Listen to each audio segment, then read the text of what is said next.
Delta Force is a new, free-to-play game featuring an extraction shooter game mode that is similar to Warzone's DMZ or Escape from Tarkov. You load in, loot up, and get back out so that you can keep getting richer in order to purchase better gear, increasing your chances of success.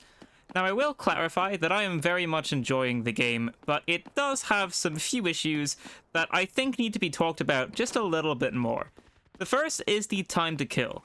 The time to kill in this game does not make sense. It takes about 0.4 seconds to kill someone if your ammo is one level below their armor, and this is just too fast. So if I have gray ammo and I'm shooting at someone with green armor, that's like 0.4 seconds. Or if I'm using purple ammo but someone's got gold armor, it's going to be about the same time to kill.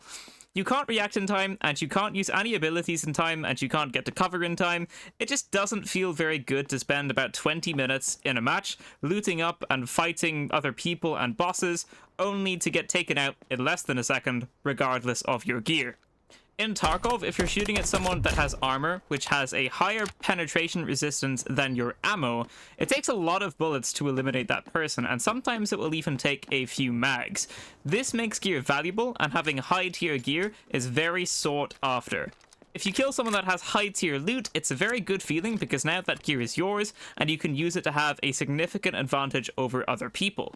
In Delta Force, however, there's really not much of a difference between a blue helmet and a red helmet, or a blue vest and a red vest. Having a red vest instead of a blue vest is going to add like a tenth or maybe a few tenths of a second to the time to kill. But that's all. And since red armor is like 4 times more expensive than blue armor, probably more, it's really just not worth it. This can also be said for all helmets in the game that have FOV reduction or field of view reduction. The protection is better, but it's not so much better that I want to be sacrificing my field of view or my hearing range. So that's comparing it to Tarkov, which is a milsim game that aims for absolute realism. Delta Force is obviously a little bit more arcadey, so we can compare it to Warzone's DMZ mode. In that, you have armor plates which you put on, and you just get extra health. It's very straightforward. So I think Delta Force can do a few things to fix the time to kill and make having red armor actually rewarding, because it currently isn't. The first thing that can be done is make it so that if I'm shooting at an enemy that has a purple vest and I'm using green armor, that should not do so much damage. It should take me a lot of bullets to kill that person, adding at least a second onto the time to kill instead of a tenth of a second. This would mean that if you had red armor, unless someone is shooting at you with gold or red ammo, you're not going to die super mega fast. You'll have some time to react, which will allow you to return fire or get to cover. You'll still be able to kill someone that has significantly better armor than you if you shoot them in the limbs, although I think shooting people in the limbs should do the same amount of damage as when you shoot somebody in the chest when they don't have any armor on. Maybe slightly less, because right now it takes a lot of bullets to kill someone if you're shooting them in the limbs, which just doesn't really reward accuracy. Like, the game kind of pushes you towards just absolutely tearing through the armor, but that doesn't really make a whole lot of sense. It would make more sense if shooting people in the legs was faster than it is to shoot someone through the armor. But if the devs didn't want to do that, then they could make it so that you get one tapped if you're shot in the face, like in Tarkov, so that even if I've got grey ammo and you're using purple armor, I can still win if I'm accurate enough. So that's the first route the devs could take, just make the time to kill and the ammo/armor system work a little more like it does in Tarkov. And the second thing you could do is make it so that vests just give you extra health. So let's say for each rarity vest you have, you get an extra 20 health or so on top of all of the bonuses that they already give. So if I've got a grey vest, my total health is 120, and if I have a red vest, my total health is 220, and this would only double the time to kill, so a lot of the time you'll still be dying in less than a second, so maybe each armor could give you like 30 extra health instead.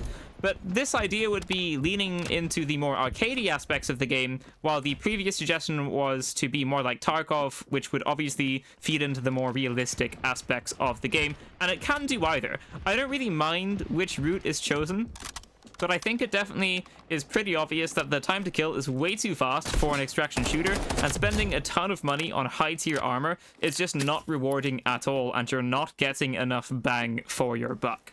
So that's the time to kill out of the way, and now I want to talk about a solos mode just give us a solos mode. The Chinese version of the game has one already, and that is just kind of like a little bit ahead of the version that we're all playing on. So it's extremely likely that it is coming, but since it isn't in the game yet, I just wanted to say that I very much would appreciate a solos mode. If a solo mode wasn't implemented, then you could just make the game automatically solo, and if people wanted to play in a team, then they could, like in Tarkov. I actually think that this would be better, and it wouldn't split the player base at all, unlike implementing a dedicated solo mode. But I think it's quite unlikely that this will happen just because of the nature of all of the different operators and stuff like that. It all kind of encourages team play and therefore a trios mode instead of a solos mode. But a solos mode would be good because a lot of people don't like trios very much, including me, and trying to go in as a pure solo is very difficult. You're going to be 1v3ing pretty much every single fight, and I can say from a lot of experience that that is pretty rough.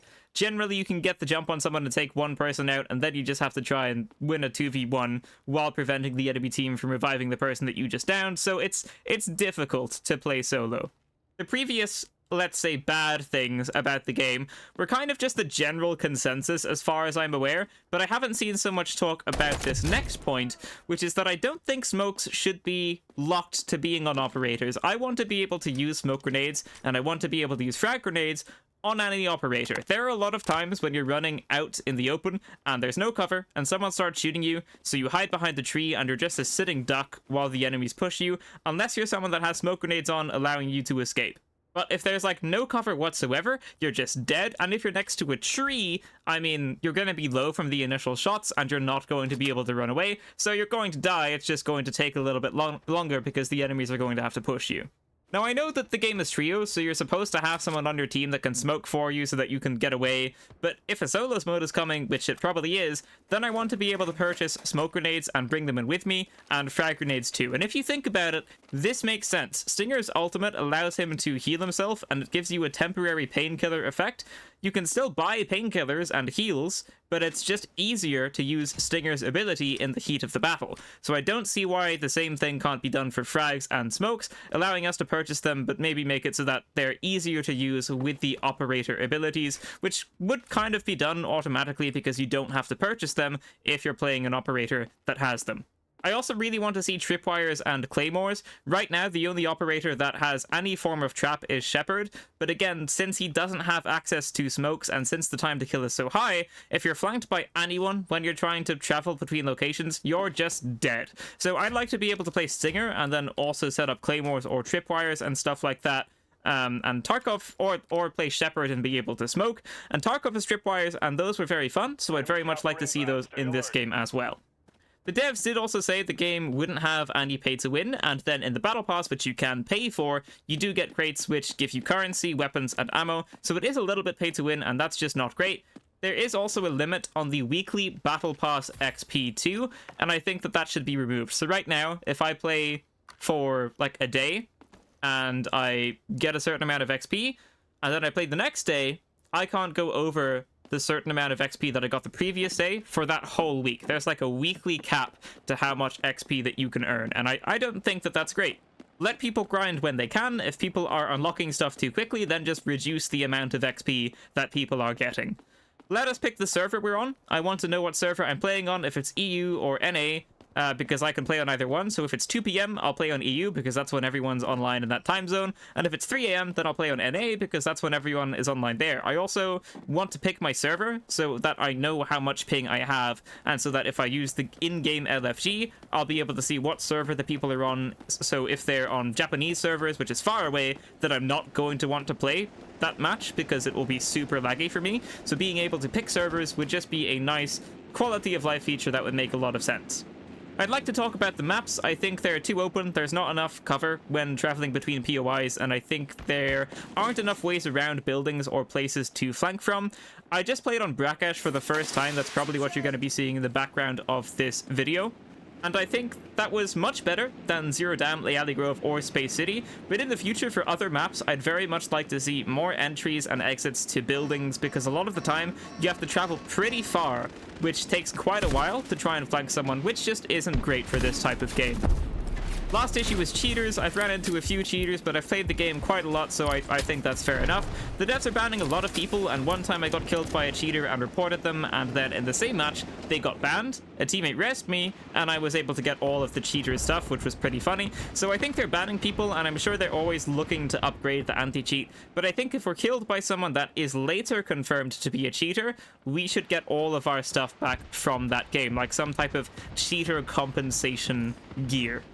So if I bring in a full purple kit and die to a cheater, and then the next day the cheater is banned, I think I should get that full purple kit back, and I believe this is something that the Cycle Frontier did as well. May it rest in peace. Another thing on cheaters is that if there is no region lock or ping lock present in the game, there absolutely should be, because that is going to be the #1 primary cause of cheaters in any game in the history of gaming. So if there's no region lock, and if there's no ping lock, which I don't think there is, but I may be incorrect, so don't take that as I don't know, like fact. But if there is no region or ping lock, then that is absolutely something that needs to be implemented ASAP, because it is going to vastly reduce the amount of cheaters in people's games. So there you have it. There's all the current issues I have with the game.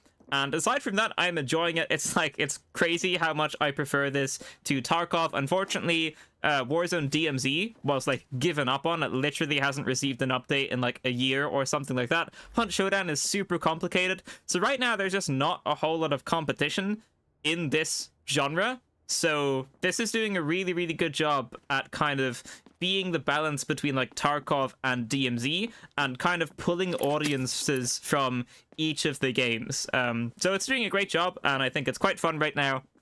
So there you have it. Thank you so much for watching, ladies and gentlemen. That is going to be it for this video. If you liked it, leave a like, subscribe, and I will see you in the next one. Farewell.